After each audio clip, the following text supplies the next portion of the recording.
Jai Hind students. In this lecture, I am going to explain and clear the concepts of hardness and alkalinity. And these slides are made with these references: Engineering Chemistry by Jain and Jain by Shashi Chawla, or online www.jntu.ac.in. So, and this is a part of water technology. So, first is, what is hardness? Hardness means presence of salts of calcium and magnesium, or we can say other heavy metals. So, in a simple language, we can say that the hardness is the soap consuming capacity or leather preventing property of water. But in terms of chemistry, the hardness is due to presence of calcium salts, magnesium salts, or in a very little amount salts of heavy metals. Hard water, it doesn't produce leather with soap, while the soft water produces leather with soap. For example, soap is sodium or potassium salts of higher fatty acids. So, we can write C17H35COONA. So, when calcium or magnesium salts present in water, so they produce calcium salts of higher fatty acids, and these salts, these are insoluble and which are called scum. So, hard water produce scum with soap. Scum means salts of calcium and magnesium with higher fatty, with long chain fatty acids. While the soft water, it doesn't produce leather, that is, it consumes less soap because of absence of calcium and magnesium salts. Now, what are the causes of hardness? Hardness of water is due to presence of bicarbonates, that is HCO3 minus, presence of chlorides, that is Cl minus, presence of sulfates, that is SO4 minus 2, or nitrates, that is NO3 minus of calcium and magnesium. These and all these salts are soluble. That's why we can't see hardness, how much which type of hardness is present in water.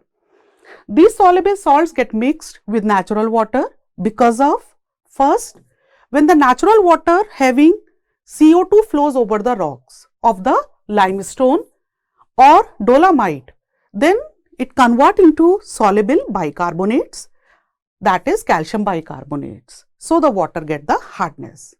Second point, it may be when the natural water flows over the rocks containing chlorides and sulfates or nitrates, then these salts, they get dissolved with water and produce hardness.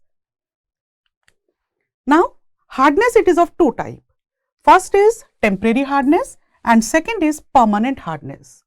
Temporary hardness is due to presence of only bicarbonates of calcium and magnesium. That is, in a water sample, if bicarbonates is present, so it may produce temporary hardness. If magnesium bicarbonate is present, it also produces temporary hardness. But other than these bicarbonates, if the salts are present, for example, CaCl2 or MgCl2, they doesn't produce, they doesn't get permanent temporary hardness, they produce permanent hardness. These temporary hardness, it can be removed by boiling, because on heating bicarbonates get converted into carbonate and which is insoluble, so it can be easily separate out. So, permanent hardness is due to other than bicarbonates. So, we can say chlorides, nitrates, sulfates, calcium, magnesium of calcium, magnesium, or bicarbonates of heavy metals. And it can't be removed by boiling. To remove this permanent hardness, we have to adopt another method like lime soda, zeolite, ion exchange, or etc. Now, next is units. What are the units? The general unit of hardness is ppm. ppm is the parts per million and which is equivalent to 1 part of calcium carbonate equivalent in 10 to the power 6 parts of water. Now, second unit is degree Clark. In degree Clark, the definition is same, but we take 70,000 part of water equivalent to 1 part of water. Third is degree French. In degree French, we say 10 to the power 5 part of water having or equivalent to 1 part of calcium or magnesium. Next is milligram per liter. Milligram means 10 to the power minus 3 per liter. If we convert the liter into ml, then again 3. So, it becomes minus 6 and which is equivalent to ppm. So, finally, we can say that 1 ppm is equal to 1 milligram per liter and which is equal to 10 to the power 5 upon 10 to the power 6. So, we can say 0.1 degree French, 70,000 upon 10 to the power 6. So, we can say 0.07 degree Clark, or if we take in terms of equivalent which is 50, then it comes 0.02 milliequivalent per liter. So, this is an important term through which we can convert the ppm into degree French or degree Clark or in milliequivalent per liter. But there are two things is important. The first thing, when we do the water chemistry calculation, the first all calculation should be equivalent to calcium carbonate, because the molecular weight of calcium carbonate is 100. So, its calculation become easy. And second point is calcium carbonate is almost insoluble. So, we can easily remove it. The second point is we generally express the unit in ppm, and 1 ppm is equal to first equivalent calcium carbonate and then milligram per liter. So, in overall calculation, we basically convert first in equivalent calcium carbonate and then in milligram per liter, and when we get all these three things, then it become ppm. Now, this is the simplest way to convert the calcium any salt with equivalent to calcium carbonate.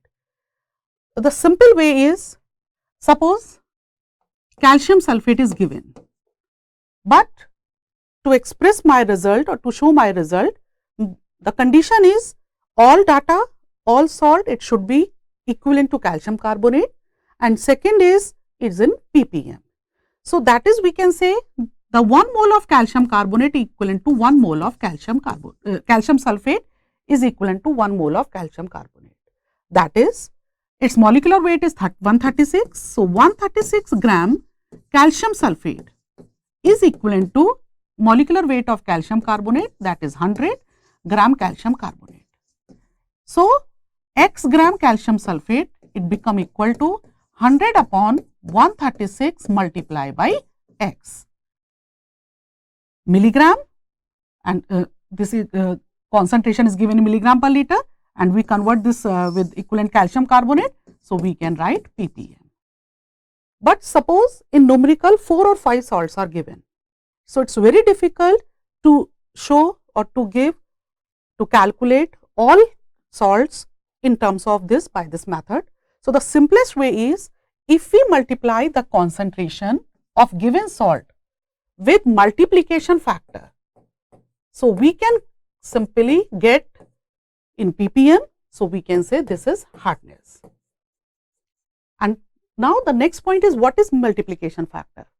Multiplication factor is 100 by 136 for calcium sulphate. For magnesium carbonate, it may be 100 by its molecular weight.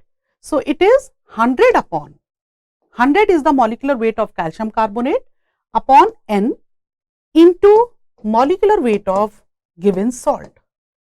What is N? N is the factor which equalize the valency of cation of both salt or valency of anion of both salt. For example, in case of NaCl, if we equivalent this NaCl with calcium carbonate, so now the valency of sodium is 1, valency of calcium is 2. So, to balance this, we have to take 2 mole of NaCl. So, in this condition, the N become 2.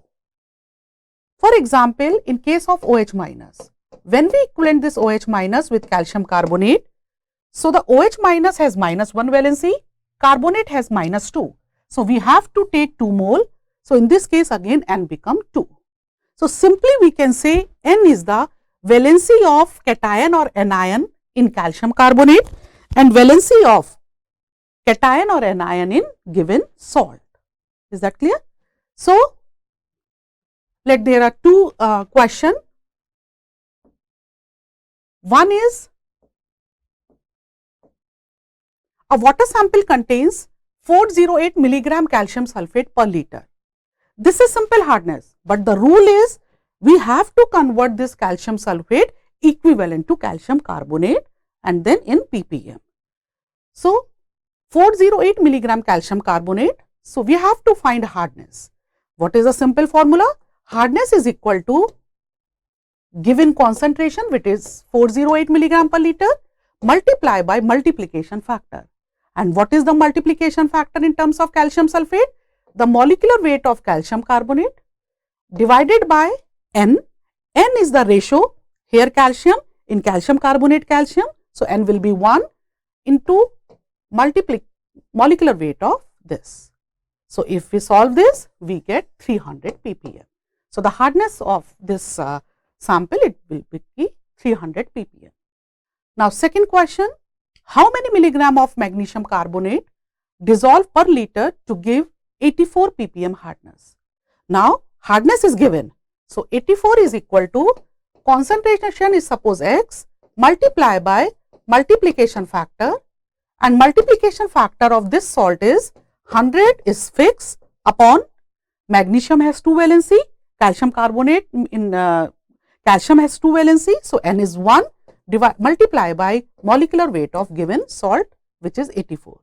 So, which is equal to x into 100 upon 84, and when we solve this, we get 70.56 milligram per liter. Now, suppose the sample is given and it has 4 salts. First salt is calcium bicarbonate, second salt is magnesium bicarbonate, third salt is calcium chloride, and fourth salt is magnesium sulfate. It is clear that first 2 salt it produce temporary hardness, third and fourth salt produce permanent hardness, and if we count total hardness, then the sum of all 4. So, when we show hardness, our aim is to convert all these salts with respect to or equivalent calcium carbonate, and to convert the calcium carbonate, we have to multiply with multiplication factor. And what is the multiplication factor? 100 upon molecular weight of given salt. No need to worry about N, because in all 4 N is 1. So, when we solve this, we get this type of value. So, temporary hardness is 20 plus 5, which is 25. Permanent hardness is 10 plus 5, which is 15, and overall hardness is 25 plus 15. Now, determination of hardness in laboratory. So, in laboratory, it is a practical basically. So, in laboratory, the hardness can be determined with EDTA solution. EBT is an indicator in this titration. To maintain the pH, we have to add buffer and then water sample. EDTA, it is a very good complexing agent, and the name of EDTA is ethylene diamine tetraacetate ion or acetic acid. In laboratory, we prefer to take disodium derivative. So, simply we can write this EDTA H2Y minus 2. And the one most important thing is the EDTA form complex with metal in 1:1 ratio. That is 1 mole of EDTA combined with 1 mole of hardness or metal. Metal has valency plus 1, plus 2, plus 3, plus 4. Above 4, it is not characterized as a metal, then it is termed as a metalloid or non-metal. So, this is the simple representation, and if we write this with the bond, then we can write like this. Now, second thing is EBT. EBT is an indicator, and since in this practical we have to determine how much calcium is present and how much magnesium is present, that is we have to determine metal. So, this indicator which we choose EBT, it is a metal ion indicator. We can't use phenolphthalein or methyl orange or starch, because every specific reaction has a specific indicator. So, in this reaction we determine metal, so that is why we choose metal ion indicator. EBT is the eriochrome black tea. This is a type of dye, and simple representation of this dye is H2IN minus 2. This minus 2 shows that it has 2 plus ion, and in this structure, in the structure of EBT, there is 2 OH with naphthalene ring. So, that is why it has 2 acidic H ion. At pH 10, the reaction is like this: HIN minus 1 H2IN minus 3 and then HIN minus 2 and then IN minus 3. So, first equilibrium it is stable at pH 10 and second equilibrium it is stable at pH 10.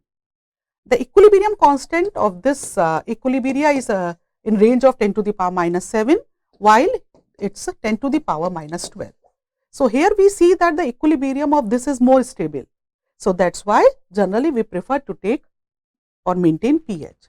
The second reason to maintain pH is 10 is that at higher value the calcium carbonate and magnesium hydroxide it may get precipitate. So, indicator may change its color, while at lower pH magnesium ions complex it become unstable. So, we do not get sharp or stable end point or color change point. So, that is why we prefer to adjust pH at 10. To adjust this pH 10, we take buffer, pH 10 means base. So, that is why we prefer to take basic buffer. Basic buffer means NH4OH and its salt, that is NH4Cl. So, in this practical we take 3 chemical EDTA, second is EBT which is an indicator and third is buffer at pH 10. This is the simple reaction. When we add indicator in a solution or in a sample, we get wine red color, that is EBT it form a complex with calcium or magnesium. But when we titrate with EDTA, since EDTA is a very good complexing agent, then it form a complex with calcium and magnesium. Then last drop of EDTA, when all the calcium and magnesium ions are consumed, then last drop of EDTA, it replaces the indicator separately and form this complex, and which is a colorless, and when EBT gets separate, it shows blue color. So, end point is wine red to blue. Procedure is simple. We take a sample and in a conical flask, then add 2 ml buffer indicator. So, we get wine red. Buffer is required to maintain the pH, then titrate with EDTA till the blue color appear. And here we take 3 sample. First sample is standard hard water, that is water of known concentration of calcium carbonate. Second is hard water which gives total hardness, and third is boiled water, and we know that after boiling the temporary hardness get removed. So, through this boiling water we get permanent hardness. Let me take this problem. 0.28 gram of calcium carbonate was dissolved in HCl and then solution was made 1 liter. Here to make this 1 liter calcium carbonate is known, that is we get standard hard water by dissolving 0.28 gram in 1 liter. Okay. Now, 100 ml of this solution, it required 28 ml of EDTA. 100 ml of hard water means it gave total hardness, it required 35 ml of EDTA, while the same solution after boiling required 10 ml EDTA. So, it is clear the first data of SHW, it gave a equation in between EDTA and calcium carbonate. The second data it gave total hardness, and third data it gave permanent hardness. So, 0.28 gram, 0.28 gram calcium carbonate in 1 liter. Okay. That is, we can say 0.28 milligram calcium carbonate in 1 ml. So, easily we can say 1 ml SHW is equivalent to 0.28 milligram calcium carbonate, because in a hardness question or in a water chemistry, we are searching 3 things. First is equivalent calcium carbonate, second is milligram, and third is per liter. And when we get all 3 combination, we write it hardness in ppm. 1 ml SHW is equivalent to 0.28 milligram calcium carbonate. 100 ml of this water, it required 28 ml EDTA. So, we can say 28 ml EDTA is required for 100 ml SHW. SHW is standard hard water and which is prepared by dissolving 0.28 gram in this question. And 1 ml SHW, we can easily write 0.28 milligram CaCO3. So, we can say 100 into 0.28 milligram CaCO3. So, we can write wherever we required 1 ml to convert 1 ml EDTA in terms of calcium carbonate, we can easily write 100 into 0.28 divided by 28 milligram CaCO3. We get milligram, we get calcium carbonate. Now, from next data, we can easily find total hardness as well as other hardness. So, 1 ml EDTA, it can be easily replaced. 1 ml EDTA, it can be easily replaced by 128 cancel, 100 cancel. So, y by 1 milligram calcium carbonate. This is the important because we do not know the normality of EDTA. So, easily we can replace 1 ml EDTA with 1 milligram calcium carbonate. Now, for total hardness. For total hardness, 100 ml of hard water, it required 35 ml EDTA. So, it is very simple. 100 ml hard water, it required 35 ml EDTA. And now, I can replace this EDTA with 1 milligram calcium carbonate. So, we can say 35 into 1 milligram calcium carbonate. It is a simple unitary method. So, for 100 ml, 35 milligram calcium carbonate. So, for 1 liter, what will be the hardness? 35 into 1000 divided by 100, or we can directly multiply with 10. So, it is 350 ppm. Because hardness is nothing. Hardness is the simple way to express salt concentration equivalent to calcium carbonate in milligram per liter. So, total hardness of this question in this question is 350 ppm. Now, permanent hardness,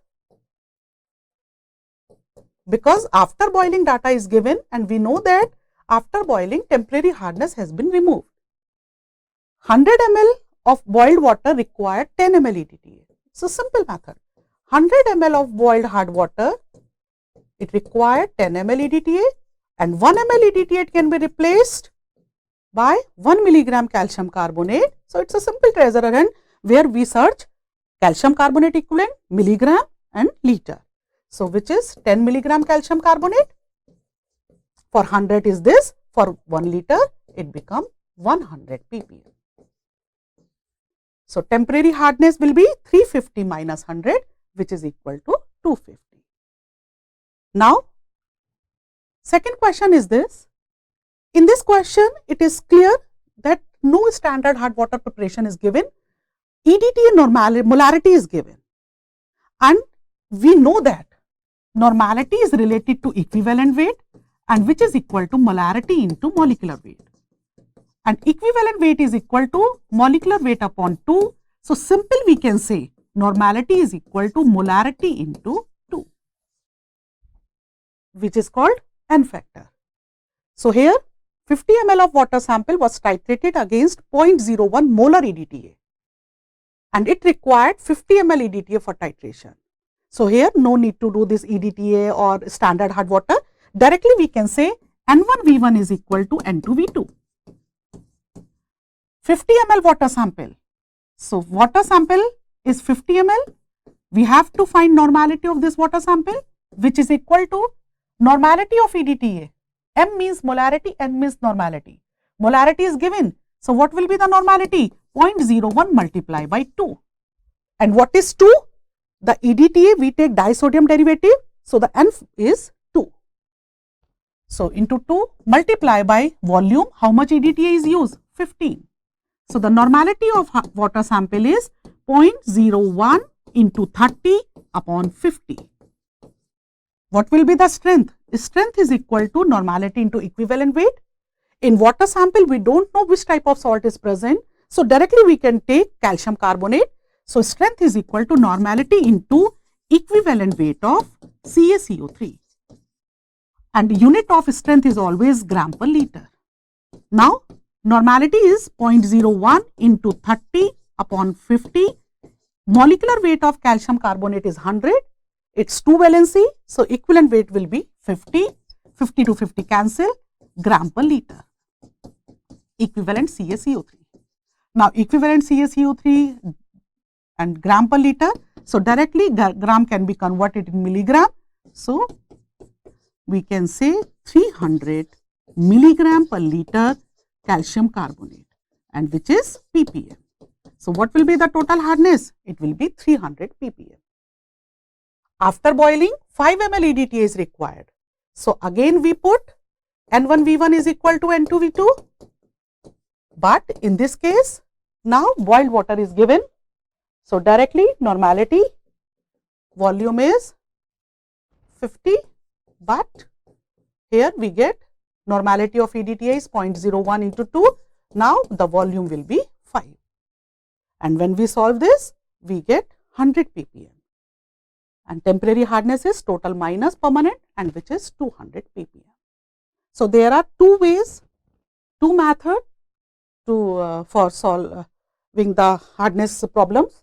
The first problem is direct unitary method. We can get a relation in EDTA and calcium carbonate and then put it directly. And the simple way is stoichiometric, that is with normality. So, first we find normality, then strength. Unit of strength is always gram per liter. So, if we multiply equivalent weight of calcium carbonate, so and then 10 to the power minus 3. So, we get milligram per liter equivalent calcium carbonate. Now, alkalinity. Alkalinity is the ability of water to neutralize the OH minus, carbonate and bicarbonate, that is to neutralize the acid, and it is mainly due to OH minus, due to carbonate and due to bicarbonate.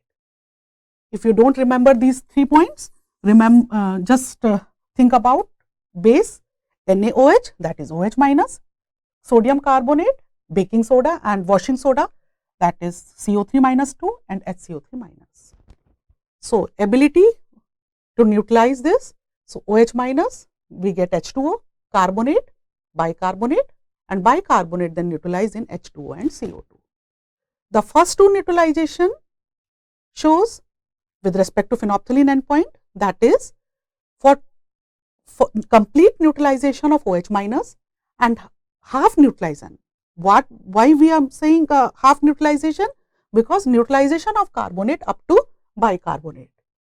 For this, how much volume is required of acid is, it shows P, and for complete neutralization, the acid required with respect to methyl orange endpoint, it is shown by M. So, do not be confused in P and M, because in this practical we are using two indicators. The first indicator is phenolphthalein and second indicator is methyl orange. Phenolphthalein, it is, or phenolphthalein range, it is for complete OH minus and half of carbonate. But after this, we have to add another indicator which works in acidic medium. So, that is why we add another indicator methyl orange. So, with methyl orange we get the volume of acid with respect to complete neutralization, that is all three. But there is some condition. OH minus and bicarbonate, they can't exist together, because if both ions are present, they automatically form carbonate ion, which we have already taken. The same second point is, all three alkalinity can't present simultaneously, that is in water, because same situation, if in water OH minus and bicarbonate is present, automatically it will form carbonate, which is already taken.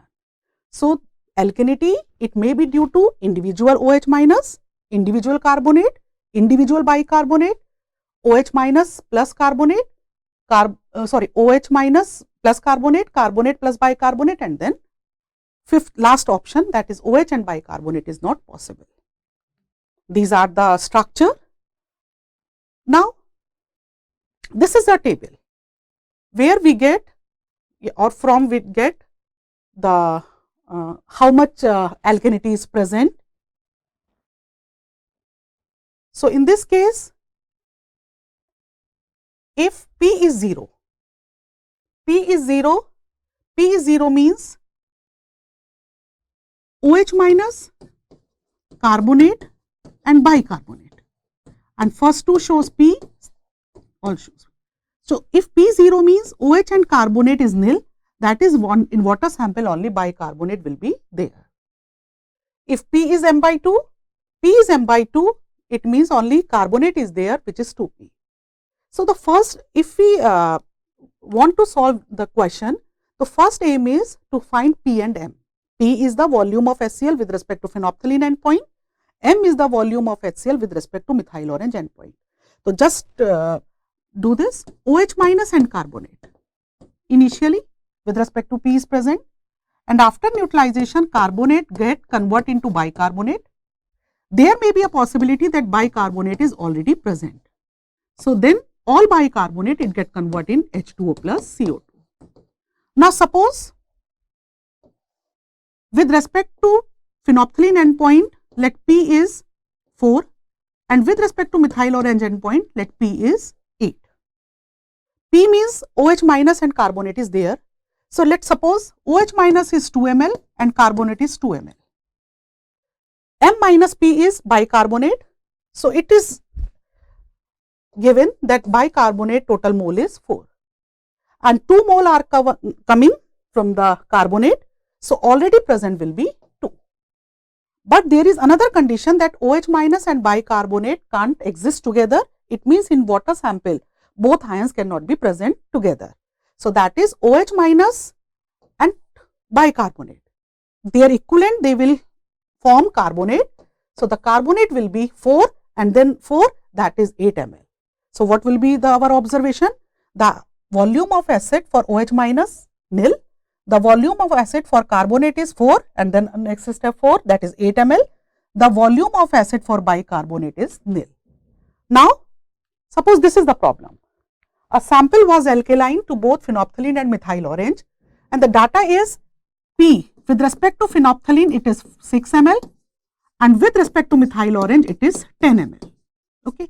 Now, then again make this OH carbonate and carbonate get convert in bicarbonate and then bicarbonate get neutralized H2O CO2. But there is another possibility that bicarbonate may be already present. So, P is 6. P is 6 means OH minus and bicarbonate total may be 6. So, suppose the OH minus is 4, carbonate is, then it become 2. M minus P is 10 minus 6, which is 4 ml. So, it is sure that bicarbonate will be 4, but in 4, 2 moles they are coming from the carbonate. So, already present will be 2. But there is another condition that OH minus and bicarbonate can't present together. So, that is 2 mole of this bicarbonate, it will combine with 2 mole of OH minus and form 2 mole of carbonate. So, what is the our observation? That is volume of HCl for OH minus it will be 2 ml, volume of HCl with carbonate it will be 4 and then 4, that is 4 plus 4 which is 8 ml, and bicarbonate is 0, that is volume of HCl for bicarbonate it is nil. So, no need to do calculation from for bicarbonate. So, we have to do calculation only for OH minus and carbonate. Now, first is OH alkalinity. N1V1 is equal to N2V2. N1V1 is for HCl, N2V2 is for water sample. 100 ml water sample required 6 ml N by 50. So, normality of HCl is 1 by 50. Volume of HCl for OH minus it is 2 is equal to normality of water sample we have to find, and the volume of water sample it is 100 ml. Okay. So, what will be the N? The normality of water sample will be 2 upon 50 into 100. The same, we do not know which type of salts are there. So, directly we can multiply with 50. So, 2 upon 50 into 100 multiply by equivalent weight of calcium carbonate, which is 50. The unit of strength is always gram per liter. So, gram per liter will convert in milligram per liter. So, it will be 2 upon 50 into 100, equivalent weight is 50 into 1000. So, when we solve this, it becomes 200. 2 upon 50 into 100 and then 2 into this 10 ml of 100. So, what will be the OH alkalinity? It will be 20. The same for carbonate. So, in case of carbonate, this volume. So, this volume will be, instead of 2, the volume will be 8 ml. So, 1 by 50 into 8, which is equal to normality and then 100 ml, and when we solve this, we get the carbonate alkalinity. So, just I am finishing this lecture here.